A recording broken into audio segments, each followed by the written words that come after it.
Olá! Nessa videoaula, nós vamos discutir um pouquinho sobre a população indígena no Brasil, com enfoque à questão das ações afirmativas, a partir do texto Índios, Conceitos e Preconceitos, do Leandro Mendes Rocha.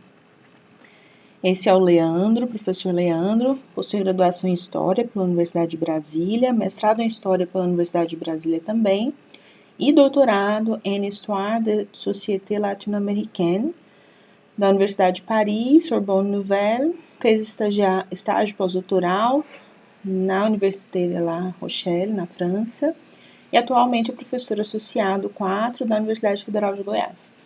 Ele atua nos cursos de graduação em História, no programa de pós-graduação em História e no núcleo Taquinarraqui de formação de professores indígenas também da UFG.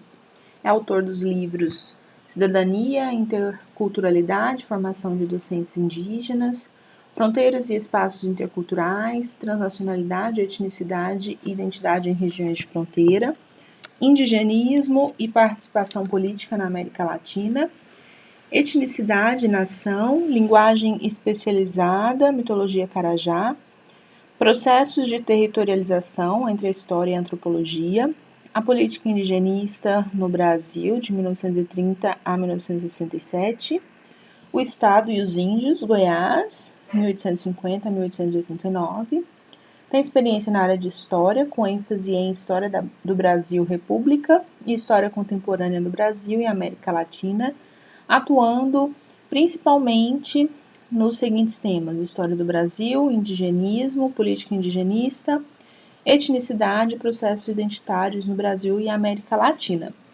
Então, como vocês podem ver, ele tem aí uma ampla experiência, né, nessa área sobre a história e a questão indígena no nosso país, professor da UFG. E o texto, né, esse texto dele é um texto de 2002, né, retirado do livro Educação para as Relações Étnico-Raciais, que é um livro de volume único, né, voltado para essa formação que nós estamos fazendo. Nós já trabalhamos com um texto desse livro, mais no início da disciplina, e hoje nós estamos dando uma olhada nesse capítulo 7. Como vocês devem ter visto, é um texto bem comprido, né? São várias sessões, e aqui eu faço um apanhado geral de algumas questões que eu selecionei, né? Que eu acredito que são imprescindíveis para a gente pensar a questão indígena e a educação para as relações étnico-raciais nas escolas, né? Vocês em formação como professores, futuros professores e professoras de língua portuguesa. Então, primeiramente, ele traz, né? O professor Leandro traz o que é ser índio no Brasil. Então, logo aqui de início, a gente já tem um termo que já não é tão mais usado, né? A palavra índio, né, hoje é bastante questionada pelo movimento indígena por ser um termo que faz referência ainda a um contexto de colonização. Então, muitas comunidades indígenas, né, preferem o nome indígena, não mais o nome índio. Mas eu trago aqui, como aparece no texto, né, apesar de ser um texto mais antigo, é um texto que traz muita informação importante, né? Ele foi selecionado justamente por conta de ser bem mais completo, no sentido de todas as discussões que são importantes dentro dessa temática. Mas é isso, a gente precisa situar que é um texto de 2002, inclusive antes da lei de cotas, por exemplo, né? Nós vimos na unidade anterior que a lei de cotas, ela aparece em 2012, né? Então, aqui são 10 anos antes, né, dessa discussão, mas já em 2003, 2004, né, pelo Brasil afora, já se fazia essa discussão sobre as ações afirmativas, que não se restringe somente às cotas raciais, como nós vamos ver aqui. Então, no Brasil, né, qual é o critério para autodefinição étnica, né? Para a definição étnica, o critério geralmente é a autodefinição, né, para o reconhecimento oficial de quem é índio.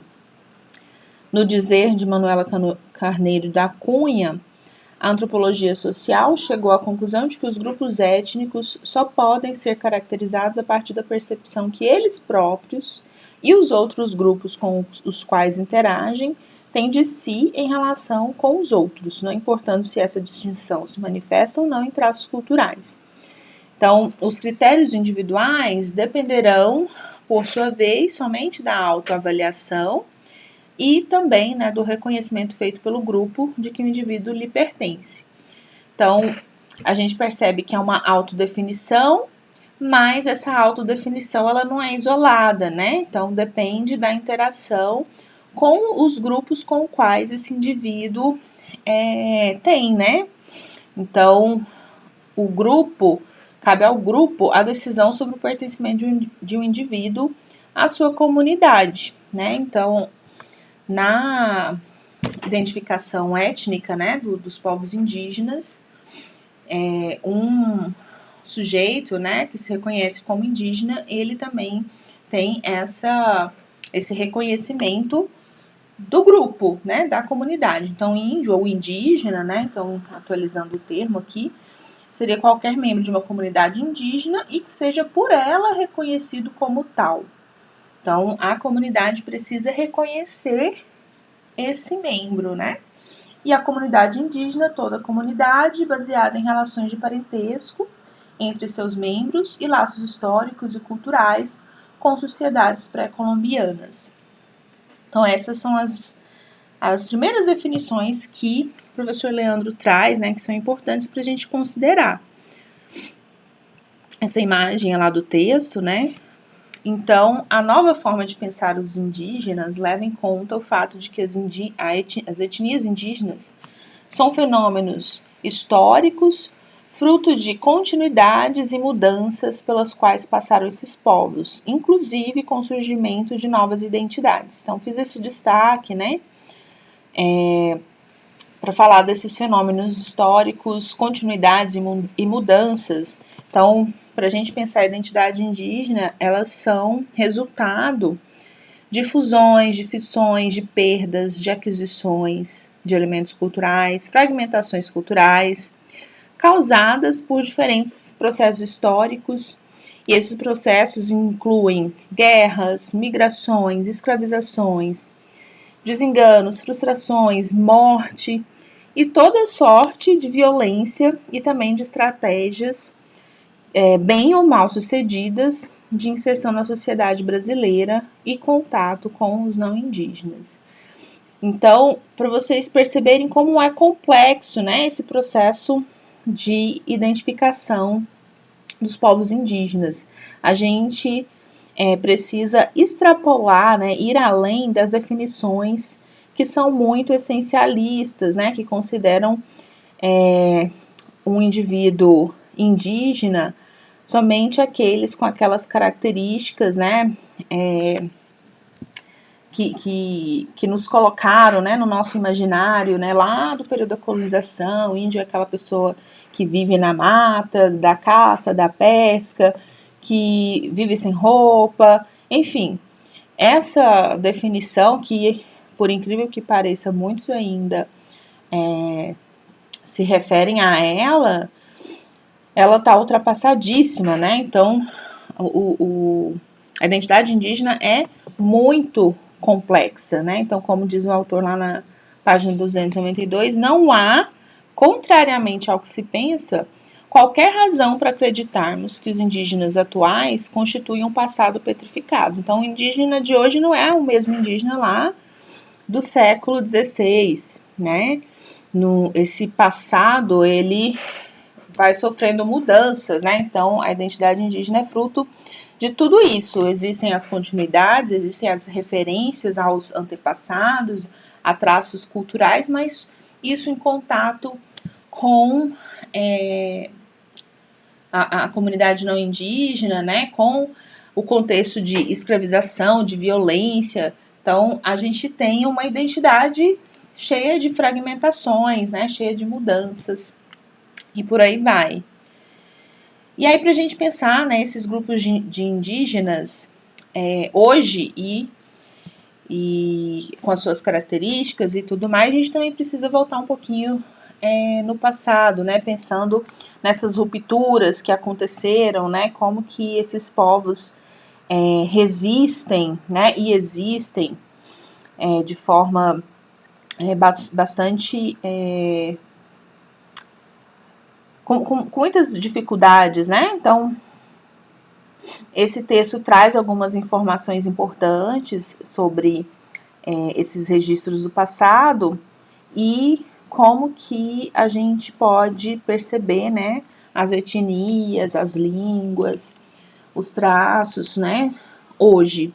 Então, a arqueologia nos mostra que as vésperas da conquista, que são termos do autor, né, então as vésperas aí do genocídio, né, do período da escravização, da colonização, os sistemas sociais indígenas estavam profundamente articulados local e regionalmente, por meio de vastas redes comerciais e de estradas que uniam esses povos. Então, o comércio, as guerras, as migrações articulavam esses povos entre si. E aí tem evidências, né, de verdadeiras redes urbanas envolvendo aldeias, com população de até mais de 10 mil habitantes. Portanto, maiores que muitas das atuais aldeias indígenas. Pesquisas mais recentes, então ali, né, do período início dos anos 2000, mostram a existência de sociedades abrigando populações de vários milhares de pessoas, sob o comando de um chefe supremo, com uma organização social hierárquica em diversos locais da Amazônia. Algumas dessas populações habitavam em locais fortificados, o que demonstraria sociedades muito complexas. Então, os indígenas do passado tinham aí uma população imensa, né? E tinham uma organização, né, um sistema social muito articulado, né? Então, entre esses povos haviam, né, redes de comércio, haviam as regras, as guerras, as migrações, e havia essa organização social hierárquica, né? Então, existia essa complexidade nas sociedades indígenas. Os dados levantados por Kurt Nimuendajo, do início do século XX, demonstram que havia cerca de 1.400 povos indígenas no Brasil quando, né, chegaram os europeus. Se a gente for pensar em América, né, continente, calcula-se em 900 o número de línguas faladas pelos indígenas. Quanto aos dados demográficos, né, o número da população, as estimativas variam de 8 milhões a 50 milhões o número de indígenas existentes no Brasil no início do século XVI. E aí a gente pode pensar, né, em um holocausto, né, em um enorme genocídio, se a gente comparar com os dados mais atuais, né, da população indígena no país, né, no Brasil, mas também em todo o continente americano. Então, calcula-se que o decréscimo populacional devido às doenças, né, principalmente, ocorreu à razão de 20 para 1, isto é, de cada 20 indivíduos existentes na época da colonização, sobraria apenas um após uma grande catástrofe causada por doenças trazidas pelos colonizadores. Então, aqui no na nossa região, né, no centro-oeste, estado de Goiás, os Kayapó, né, os índios Kayapó do Rio Araguaia ilustram esse processo, né? A população, que era de cerca de 6 mil indivíduos em 1903, foi reduzida para 500 índios em 1918. Então, em um curto período de tempo, percebam aí a redução dessa população, verdadeiro holocausto mesmo, né, como chama o autor. E apenas um sobrevivente em 1958. Hoje a gente já não tem índios Kayapó, né? E aí, quantos são os povos indígenas no Brasil hoje? E aí, devido a vários processos, né, de identificação, né, pensando aí nas identidades dos povos indígenas, devido aos processos de etnogênese, fusões, cisões étnicas, existem aí grandes diferenças nas classificações e listagens relativas ao número de povos indígenas. Alguns ainda não são reconhecidos oficialmente, embora constem nas listas elaboradas por ONGs, como o Conselho Indigenista Missionário e o Instituto Socioambiental. Então é isso, né? Embora haja alguns povos classificados, catalogados por ONGs, oficialmente, né, pelo Estado, não existe esse reconhecimento. Então, há uma grande dificuldade com relação aos dados dos censos dessas populações no nosso país, em geral feitos em épocas e instituições diferentes e critérios díspares. E aqui a gente pode lembrar, né, se vocês recordam da nossa discussão lá na disciplina de Linguística Aplicada, sobre a África, né, o processo de contabilização, né, classificação dos povos africanos, aqui é muito semelhante, né? Então, quais são os critérios que são utilizados para poder dizer que um determinado povo pertence a uma determinada etnia, né? O nome que se dá a esse grupo, o nome das línguas, né, que são dadas nesse processo de classificação, quantas violências, né, esses povos não sofrem durante esse processo de reconhecimento e de nomeação e classificação. Então, são muitos os critérios, né, diferenciados os critérios que vão compor essas listas. Por isso que há aí uma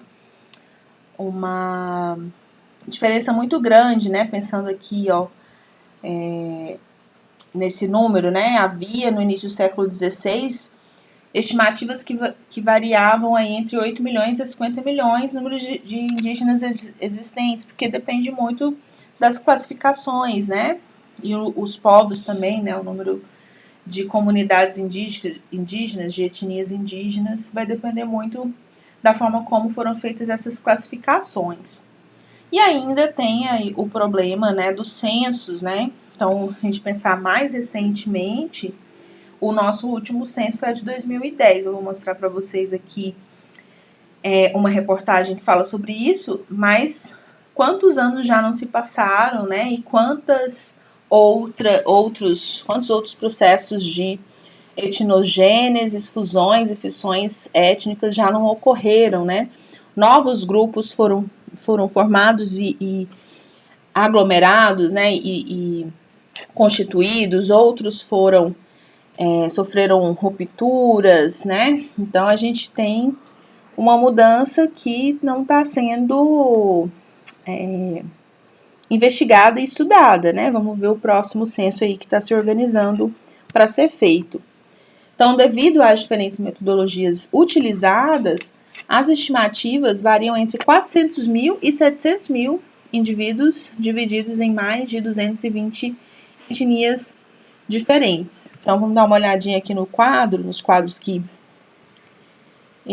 o autor traz, né?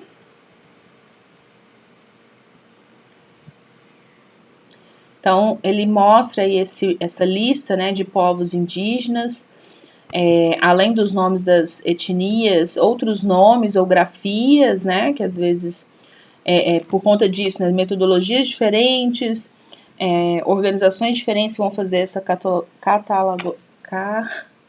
catalogação. A questão das línguas, né, o registro das línguas das famílias linguísticas. Então, nessa época, né, 2002, existia aí essa listagem, né, o autor, o professor Leandro, reúne essa listagem. E é interessante também a gente pensar, né, nós como pessoas não indígenas, que tipo de informação a gente tem acesso, né? Vocês já ouviram falar, né, sobre essas etnias? Observem quantas, né, etnias existem no nosso país e quantas outras línguas funcionam, né, são faladas no nosso território, para além da nossa língua portuguesa, né, que é uma herança colonial. Então, passando aqui, né, para vocês terem uma noção, né, de quantos povos indígenas existem, né, no nosso país. Pode ser que dessa listagem aqui hoje alguma outra já não se identifica como tal, ou devido ao número de pessoas que compõem a comunidade não existe mais, né? Outras que surgiram por conta desses processos, né, de etnogênese, enfim. É importante, né, a gente sabe que é importante esse estudo, né, esse registro, mas a gente não pode esquecer que são várias as metodologias que vão compor essa listagem, né? E dentro desse processo, a gente sabe que podem existir apagamentos, né? Podem ser criadas línguas, né, que de fato não são entendidas como línguas separadas, e a gente pode puxar essa discussão que nós fizemos na disciplina de linguística aplicada. Então, dando seguimento, uma outra seção que o autor traz, que eu acho relevante a gente pontuar aqui, né? Antes de falar sobre os preconceitos, tem uma reportagem que fala sobre esse último censo, né? Que é de 2010. Então, aqui a gente, lá no texto do autor, em 2002, registra aqui, né? Em torno de 700 mil indivíduos indígenas, divididos em mais de 220 etnias. E aí eu busquei aqui essa reportagem no Mundo Educação, que fala sobre, né, um registro, né, nesse censo de 2010, cerca de 817 mil indígenas. Então, a gente tem um aumento, né, dessa população. Se lá em 2002 havia aí essa estimativa de 400 a 700 mil, aqui em 2010, um registro de 817.963 indígenas. 502 mil, né, um pouco mais de 502 mil na zona rural e 315 mil nos centros urbanos. Então, a gente já quebrando aí os preconceitos relativos à identidade indígena. Não existe índio somente nas matas, né, na zona rural. Existe índio nas cidades, né,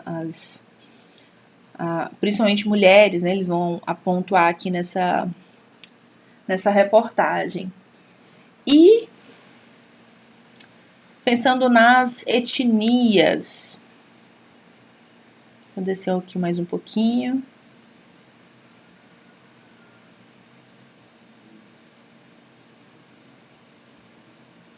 Aqui estou falando da população indígena, ela concentra principalmente na região norte.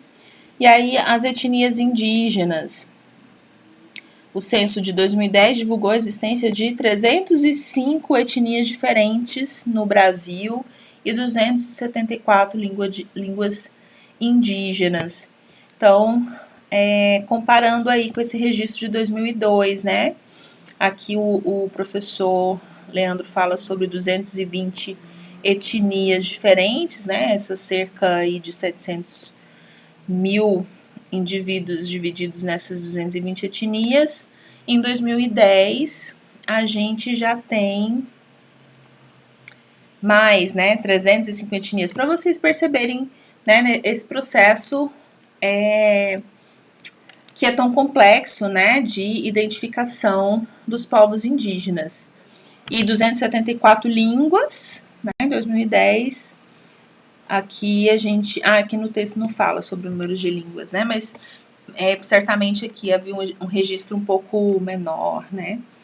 Então, como é complexo, né? Esse processo de classificação dos povos indígenas no nosso país. Sobre os preconceitos, né? Esse é um ponto importante do texto que o autor traz, que pode parecer assim ultrapassado, mas ainda assim, hoje, nesse contexto do atual governo, a gente ainda ouve bastante esse tipo de fala, né?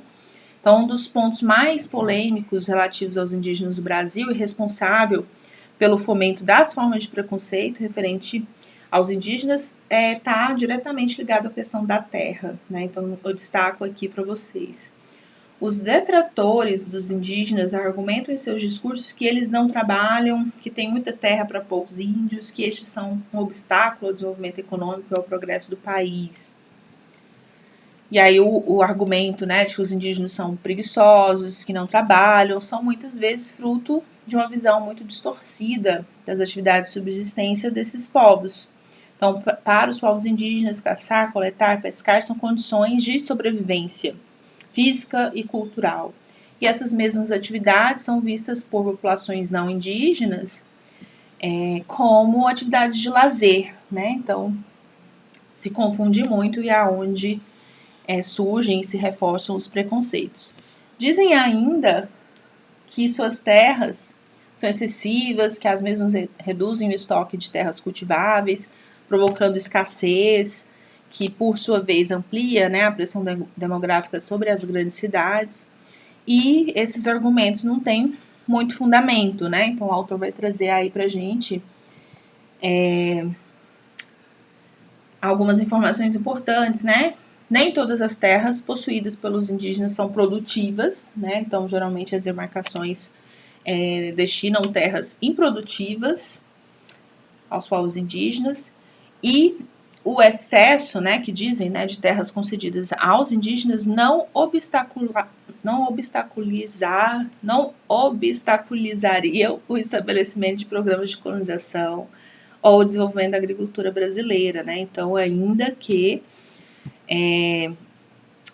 tenham sido cedidas determinadas terras, isso não impediu, né, os processos de colonização e violência contra esses povos e o desenvolvimento, né, da nossa agricultura. Então, tudo gira muito em torno da questão das terras, né? Então, as terras indígenas são garantidas pela Constituição Federal de 1988, que se baseia no princípio de que os índios são os primeiros e naturais senhores da terra.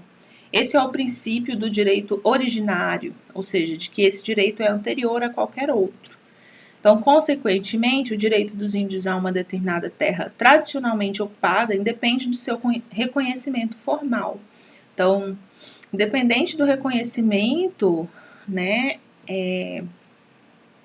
os povos indígenas têm esse direito, né? E essa definição está lá no parágrafo 1º do artigo 231 da Constituição Federal, ou seja, são aquelas as terras, né, habitadas por povos indígenas em caráter permanente, utilizados para suas atividades produtivas, as imprescindíveis à preservação dos recursos ambientais necessários ao seu bem-estar e as necessárias à sua reprodução física e cultural, segundo seus usos, costumes e tradições. E ao contrário do que muitos pensam, né, os índios não são proprietários das suas terras, eles possuem tão somente o usufruto. As terras são patrimônio da União, ou seja, do Estado, né? E no artigo 20 está estabelecido que essas terras são bens da União, sendo reconhecidos aos índios a posse permanente, usufruto exclusivo das riquezas do solo, dos rios e dos lagos nelas existentes. O poder público é obrigado por lei a promover tal reconhecimento. Sempre que uma comunidade indígena ocupar determinada área no moldes do artigo 231, né, que nós lemos aqui, o Estado deve delimitá-la e realizar a demarcação física dos seus limites. Então, essa discussão está lá, né, na Constituição de 1988, e a gente sabe que até hoje esses povos têm dificuldade com a demarcação, né, de suas terras. Essa foto eu retirei de uma reportagem de junho de 2021, do ano passado,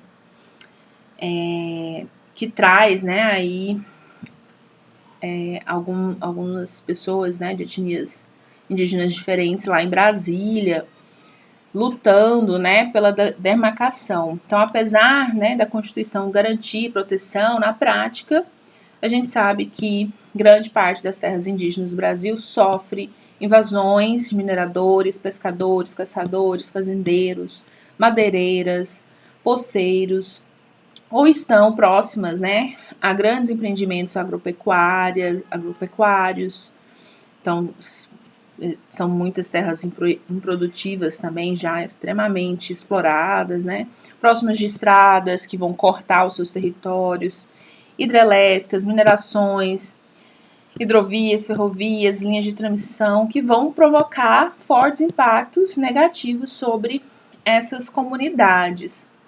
E aí, é importante vocês conhecerem, né, o movimento indígena, que vem, né, há muitos anos lutando contra o PL 490, que é de 2007, né, e que no ano passado foi discutido, passou por votações, mas ainda não chegou na última instância, né, e esses povos pedem, né, colaboração e apoio de toda a população brasileira, no sentido de pressionar, né, o poder público para rejeitar esse projeto de lei.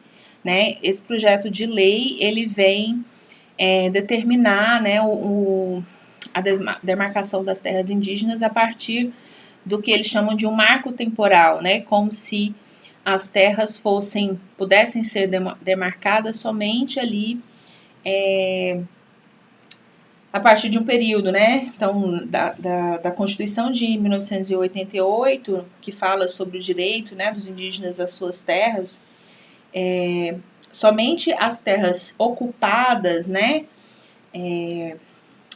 por essas comunidades até aquele período é que deveriam ser demarcadas. Então, é sobre isso, né, esse movimento sobre não ao marco temporal, rejeitando o SPL, vem no sentido de dizer que as terras indígenas não são somente aquelas que são tradicionalmente ocupadas até aquela data, né, por conta de todos esses processos que nós vimos aqui, né, de novas formações, né, identitárias, novos processos de etnogênese, novas fissões, né, fusões que vão compor novas comunidades, rearranjos, né, e as comunidades vão ocupar territórios que antes foram roubados, né, que foram invadidos. Então não dá para dizer que tem que ter um marco, né, então é sobre isso, né, esse movimento que aconteceu no ano passado, né, de forma bastante violenta, né, por conta do impacto que isso teve lá em Brasília.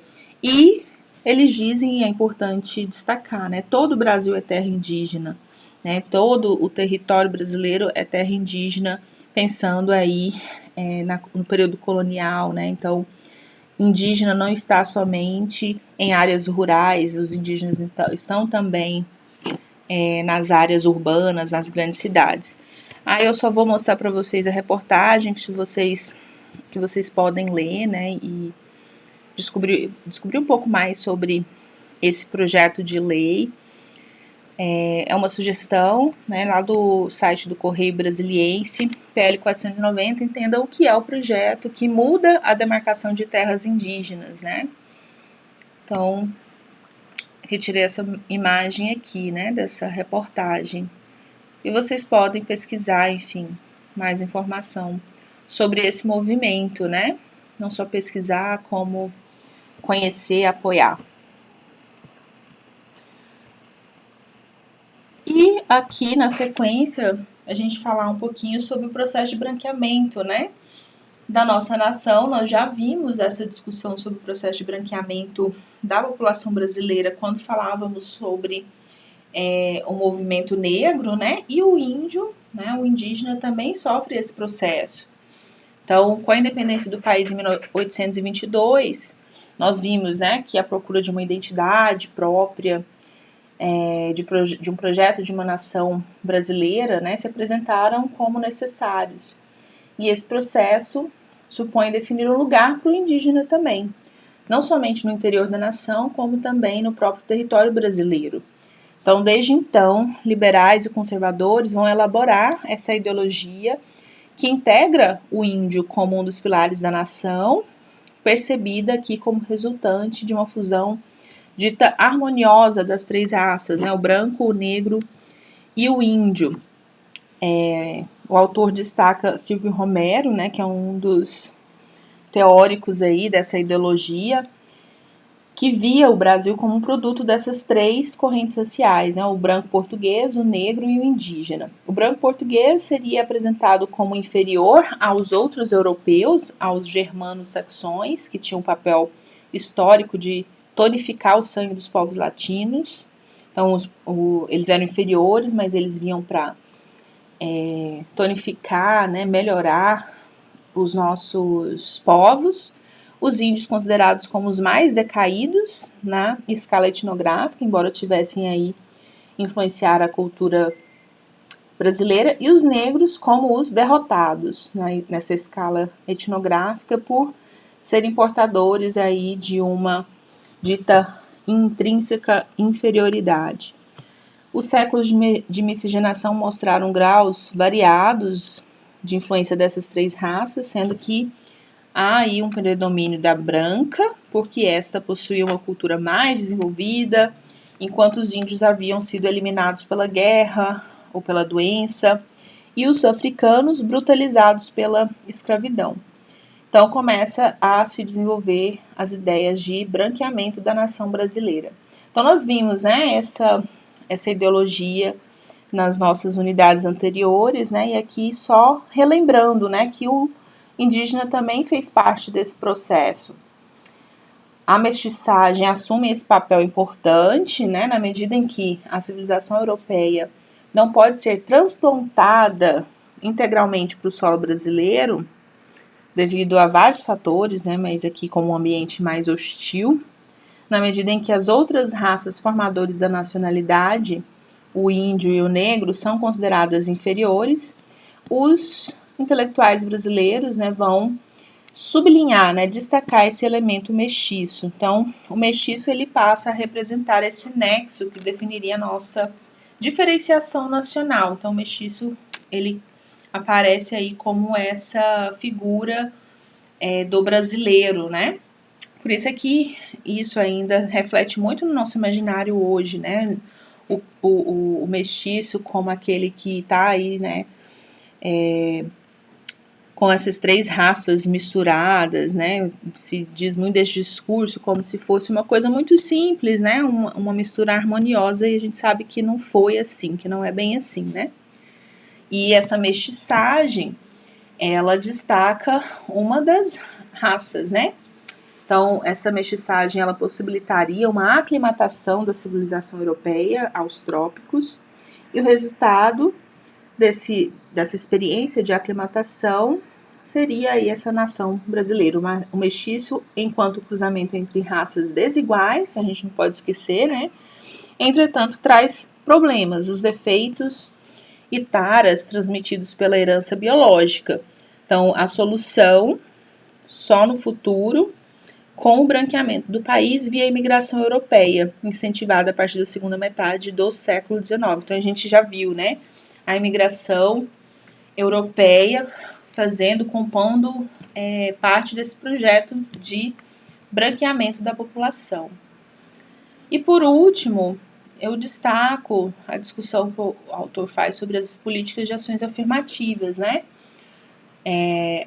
Primeiro ele vai falar, né, sobre as críticas que se tinham nessa época, né? Então, início dos anos 2000, quando começou a discussão sobre as ações afirmativas, muitos diziam, né, que, primeiro, as diferenciações de raça são discriminatórias contra as não favorecidas. Segundo, essas políticas poderiam acabar prejudicando os próprios beneficiados, na medida em que causam problemas para as pessoas que elas deveriam ajudar, e que elas poderiam ficar estigmatizadas, além de terem a desculpa para não competir em igualdade de condições com outros grupos sociais, criando também uma certa acomodação, como se fosse um cidadão de segunda classe, que seria aí igualmente discriminado. Então, essas são as desculpas, né, de muitos críticos das ações afirmativas.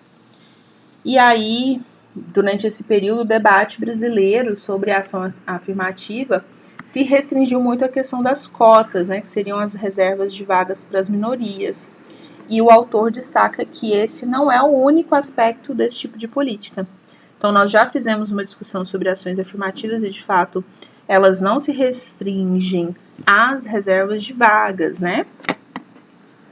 Então, não basta definir os limites territoriais de uma dada população indígena para que ela seja preservada da ação predatória dos invasores brancos. Estão pensando nessas ações afirmativas como políticas específicas para grupos minoritários. Então, pensando a população indígena, ela necessita de ações afirmativas nesse sentido, que vá atacar, que vá resolver questões muito pontuais desse grupo, né? Então, a gente tem na Constituição o direito, né, à demarcação territorial, mas não basta só delimitar ali, né, o território. Outras ações precisam ser construídas. Então, a mera distribuição de terras não garante o desenvolvimento dos pequenos agricultores, nem a sustentabilidade dos povos indígenas. Faltam as condições para que eles desenvolvam suas formas produtivas. Não basta reconhecer seu direito à terra, é preciso dar assistência e condições para o seu desenvolvimento mais amplo, dentro do contexto nacional, através de políticas específicas de educação, saúde, fomento a projetos de desenvolvimento econômico sustentável. Então, é muito sobre isso, assim, né? Esse destaque que eu faço sobre as ações afirmativas.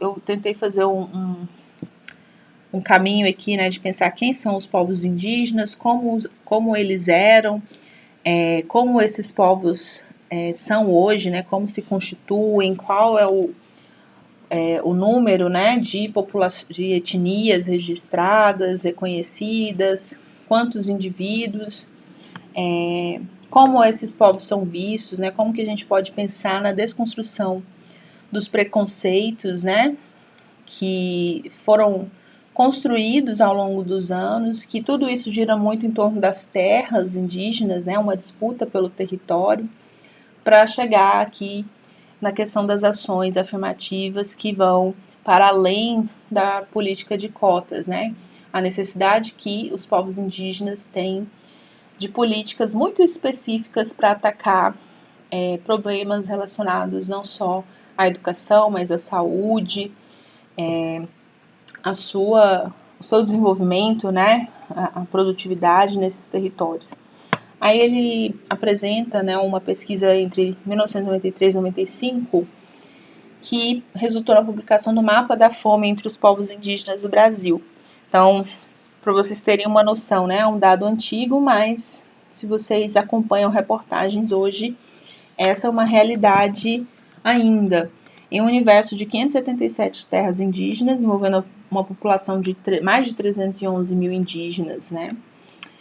Desse total, foram obtidas informações sobre uma população de 254 mil indígenas, sobre 297 áreas indígenas, e nessa relação entre a população levantada e da população da qual foram obtidas informações, chegou-se à conclusão de que existem, né, mais de 106 mil indígenas com dificuldades para garantir satisfatoriamente seu sustento alimentar. Ou seja, passam fome, né? Então, recentemente eu vi uma reportagem falando dos Yanomamis, né? Como esse grupo, essa comunidade enfrenta esse problema da fome, né? Então, tem o seu território delimitado, mas não tem condições de sobrevivência nesses territórios. As causas apontadas para essa situação são, além da falta de demarcação dos territórios, né, os tamanhos muito reduzidos das áreas já demarcadas, a depredação ambiental dessas terras, muitas terras são improdutivas, a invasão das áreas por garimpeiros, madeireiros, as doenças crônicas, verminose, sarampo, catapora, pneumonia, tuberculose, AIDS, etc., ou epidêmicas, malária, cólera, etc., o alto índice de mortalidade infantil, principalmente nas regiões Nordeste e Sul. Então, a pergunta, né, que ele coloca: as políticas de ação afirmativa são necessárias e justificadas no caso dos índios brasileiros? Sim, né? Mas é preciso ir além do debate sobre as cotas. Era uma questão que ele chamava atenção nesse período, né? Porque as ações afirmativas eram discutidas muito em torno disso, sobre as cotas nas universidades. Isso é extremamente importante para a população indígena. Hoje a gente sabe que muitos indígenas acessam, né, o ensino superior e a pós-graduação por meio dessa política, mas são necessárias outras políticas, né? As políticas de proteção, fim da tutela, o novo estatuto do indígena, criação de cotas para os indígenas em universidades públicas, adoção de bolsas para os indígenas continuarem seus estudos fora das terras indígenas, os cursos superiores de formação de professores indígenas. São algumas iniciativas promissoras em vigor, né? E outras são ainda muito tímidas. São necessárias iniciativas para além dessas, né? Outras como nas áreas de políticas voltadas para saúde, educação, terra, enfim, políticas sociais efetivas.